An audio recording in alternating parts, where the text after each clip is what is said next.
Gen Z is making dating their personality. You know, it really seems like Gen Z is becoming a generation of lost souls droning through their day job, indulging in their positive or negative habits at night, and then repeating until oblivion. And in this video, I want to talk about why people living that existence are using dating to fill the excitement gap in their lives. And I also want to go over what you need to do in order to avoid falling into that rat race monotony trap in the first place. But before I do that, real quick, lads and lasses, I really like making these videos and I script these at work 100% myself, no AI. Just a software dev sharing his thoughts over COD gameplay. So if you like this, subscribe and like the video. If you like the video, plow ahead. So yeah, whenever I was at work earlier today, I came across this article titled, "No, I don't want a baddie, I have real interests in my life." And I can't lie, that kind of sounds like something Brian Griffin would come up with while trying to impress the septum-piercing bearing slore at Dutch Bros Coffee. But honestly, this article hits. Like, I can't lie to you, Chief, I gotta be real. You know, the author makes the argument that a lot of people aren't actually dating for companionship, they're dating to feel alive, actually. And whenever I read that, I was like, damn, brother, that's actually a really good way of putting it.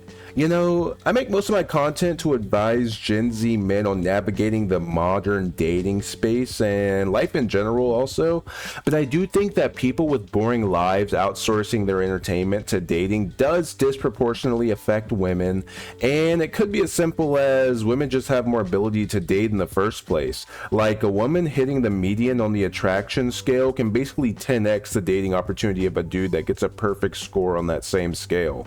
I mean, that's just reality. I'm not complaining, it's just the facts. And I won't lie to you, I don't have many female friends. Well, I guess I am lying. I don't have any female friends, but I do have the app TikTok, okay? And it's apparent that a lot of these Gen Z girl bosses in a mini who basically have swapped the traditional stay-at-home wife role for a life of golden shackles, well, those women, a lot of them are pretty dang bored. So what else is there to do but troll men on Tinder? You know, before I met my GF and she locked me down, like before she took me off the market like that Drake song, "Come and rescue me, hey, take me off the market, take me off the map." Okay, sorry, I spurged out. But yeah, back whenever I was still in these dating app streets, I did have frequent convos with women, and one of the moves in the Rolodex that I was using was me asking them to show me their dating app of choice. And it was almost always Hinge because I'm not around beasts who use Tinder.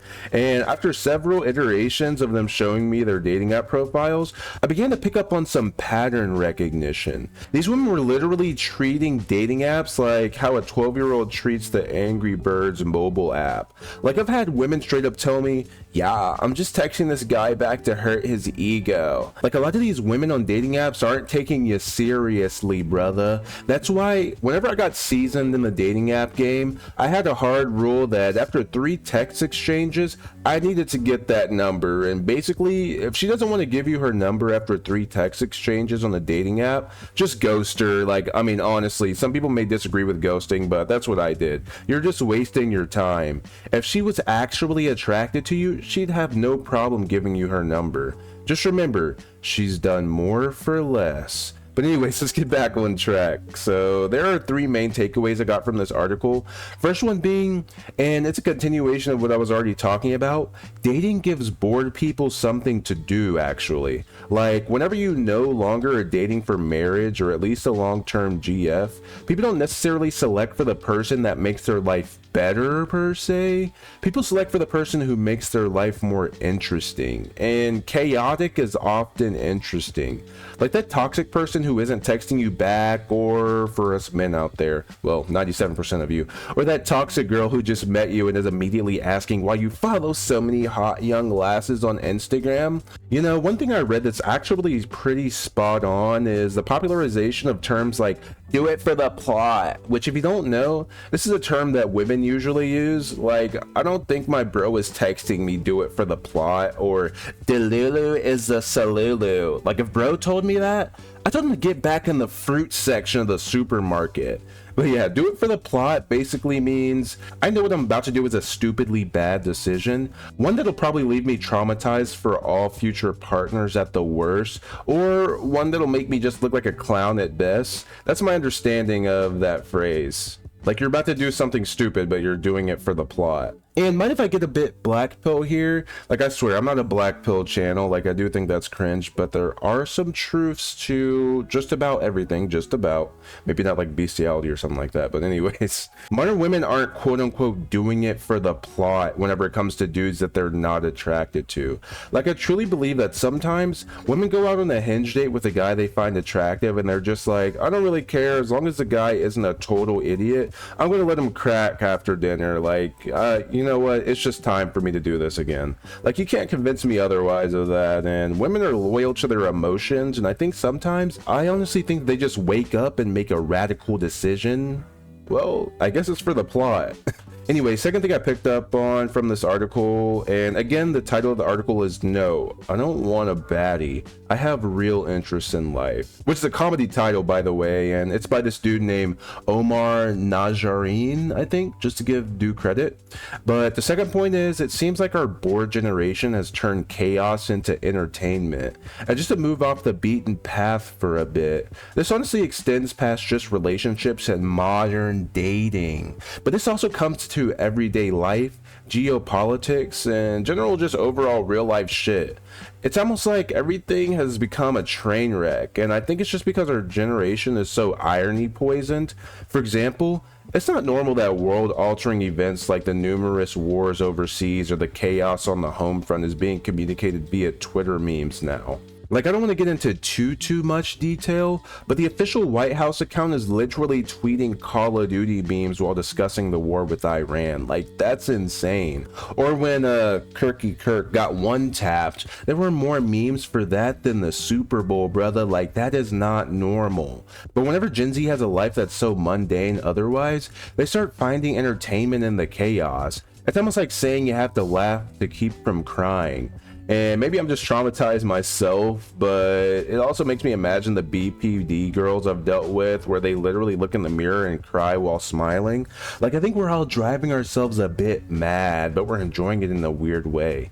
But, you know, just to be the adult, like, just to be real here, that's not as cool as it may sound in your head, especially as we age. But to be fair, looking at the world that boomers have left us, can you really blame our generation, really? Anyways, I'm on a tangent. Plow ahead. In this article, it says that Gen Z has turned emotional chaos into an aesthetic, and that rings so true.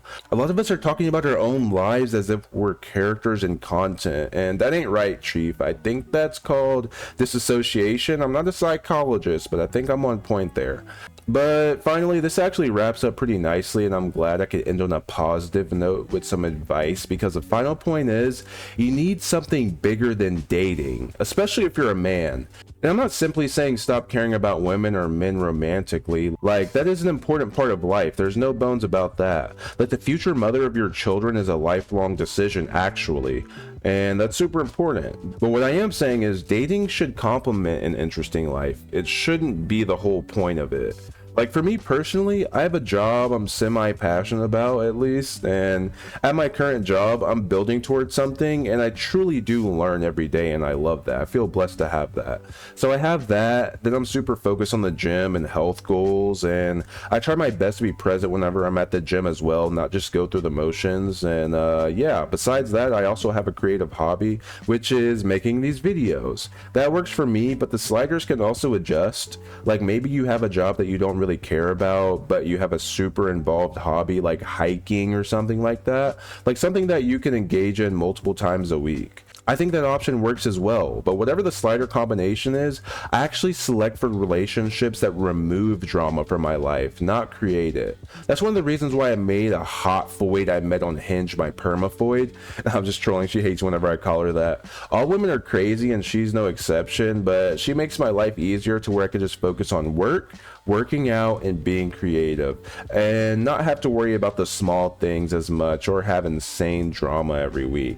I think if you have a full life, Women like that who have a whole bunch of drama will start to repel you, which is actually healthy, I mean, obviously. And same goes for toxic men, but let's be real, last I checked my audience is 97% male, which for the record, I have no problem with that. I actually like it.